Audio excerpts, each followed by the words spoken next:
নমস্কাৰ বন্ধু বান্ধৱীসকল, মোৰ এই চেনেলটোলৈ আপোনালোকক স্বাগতম জনাইছোঁ। আসাম টেট 2019 LP আৰু UP পৰীক্ষাৰ বাবে কেইটামান প্ৰয়োজনীয় প্ৰশ্ন উত্তৰ আপোনালোকৰ আগলৈ লৈ আহিছোঁ। যদি ভিডিঅ'টো চাই ভাল পায় নিশ্চয় লাইক কমেণ্ট কৰিব আৰু চেনেলটো ছাবস্ক্ৰাইব কৰি ল'ব। ঠিক আছে, পলম নকৰি ভিডিঅ'টোলৈ আগবাঢ়িছোঁ আহক।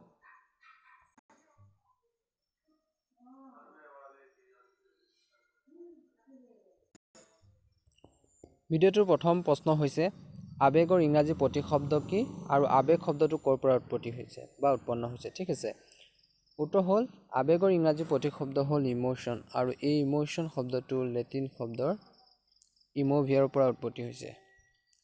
2 নম্বৰ কুৱেশ্যনটো হ'ল শিক্ষাৰ ব্যক্তিকেন্দ্ৰিক লক্ষ্যৰ মূল প্ৰবক্তা কোন? উত্তৰ হ'ল ছাৰ পাৰ্চি নান। 3 নম্বৰ কুৱেশ্যনটো হ'ল সমাজকেন্দ্ৰিক শিক্ষাৰ লক্ষ্যৰ মূল প্ৰবক্তা কোন? সমাজকেন্দ্ৰিক শিক্ষাৰ লক্ষ্যৰ মূল প্ৰবক্তা হৈছে জন ডিউ। ঠিক আছে, 4 নম্বৰ কুৱেশ্যনটো হ'ল যে আনুষ্ঠানিক শিক্ষা কাক বোলে? আনুষ্ঠানিক শিক্ষা বুলিলে সাধাৰণতে বিদ্যালয় আৰু মহাবিদ্যালয় চাৰিসীমাৰ ভিতৰত থাকি আহৰণ কৰা বা লাভ কৰা শিক্ষা ব্যৱস্থাকে বুজায়। 6 নম্বৰ কুৱেশ্যনটো হ'ল পানিপথৰ প্ৰথম যুদ্ধ কেতিয়া হৈছিল? 1926 চনত পানিপথৰ প্ৰথম যুদ্ধ হৈছিল। 7 নম্বৰ কুৱেশ্যনটো হ'ল স্বাধীন ভাৰতৰ প্ৰথম জাতীয় পতাকা ক'ত উত্তোলন কৰা হৈছিল? অৰ্থাৎ ভাৰতৰ প্ৰথম জাতীয় পতাকাখন ক'ত উত্তোলন কৰা হৈছিল? সেইটো হ'ব কলিকতাত। পলম নকৰি 8 নম্বৰ কুৱেশ্যনটোলৈ আগবাঢ়িছোঁ আহক। কাতি বিহুক কি বুলি জনা যায়? উত্তৰ কঙালী। 10 নম্বৰ হ'ল যে কিমান চনত ভাৰত্যাগ আন্দোলন হৈছিল? ভাৰত্যাগ আন্দোলন হৈছিল 1942 চনত। 10 নম্বৰ কুৱেশ্যনটো হ'ল যে আমাৰ গাৰ ছালৰ একেবাৰে ওপৰৰ অংশটোক কি বোলে? আমাৰ গাৰ ছালৰ একেবাৰে ওপৰৰ অংশটোক মাখি ছাল বুলি কোৱা হয়। বিশ্বৰ যিকোনো এখন অনমনীয় সংবিধানৰ নাম লিখা। উত্তৰটো হ'ব আমেৰিকাৰ যুক্তৰাষ্ট্ৰৰ সংবিধান। কোন চনত অসম চুক্তি স্বাক্ষৰিত হৈছিল? অসম চুক্তি স্বাক্ষৰিত হৈছিল 1985 চনত। পলম নকৰি 13 নম্বৰ কুৱেশ্যনটোলৈ আগবাঢ়িছোঁ আহক। 13 নম্বৰ কুৱেশ্যনটো হ'ল অসমৰ এটা আঞ্চলিক ৰাজনৈতিক দলৰ নাম লিখা। অসমৰ এটা আঞ্চলিক ৰাজনৈতিক দলৰ নাম হ'ল অসম গণ পৰিষদ।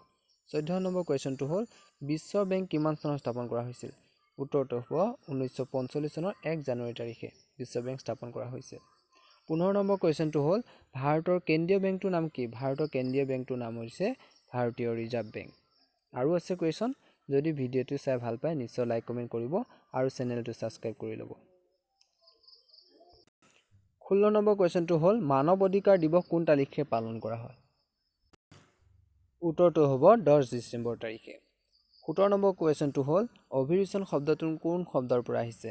ম'ভাৰ্ছ শব্দৰ পৰা। 18 নম্বৰ কুৱেশ্যনটো হ'ল মাধৱদেৱে কোন সত্ৰত শৰণ লৈছিল? উত্তৰটো হ'ব বেলগুৰি সত্ৰত। ঠিক আছে, মনত ৰাখি ল'ব, এইবোৰ মষ্ট ইম্পৰ্টেণ্ট কুৱেশ্যন হয়। 19 নম্বৰ কুৱেশ্যনটোলৈ আগবাঢ়িছোঁ। অসমৰ মুঠ মাটিকালি কিমান? অসমৰ মুঠ মাটিকালি হৈছে ৭৮,৪৩৮ বৰ্গ কিলোমিটাৰ। 20 নম্বৰ কুৱেশ্যনটো হ'ল অসম বিধানসভাৰ মুঠ আসনৰ সংখ্যা কিমান? 126খন। আপোনালোকলৈ এই 20টা আছিল প্ৰয়োজনীয় প্ৰশ্ন উত্তৰ। ঠিক আছে, 21 নম্বৰ কুৱেশ্যনটো হ'ল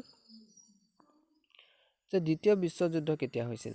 ইয়াৰ উত্তৰটো হ'ল 1939 চনত।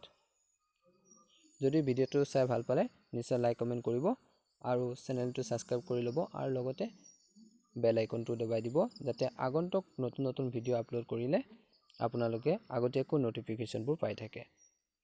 ধন্যবাদ।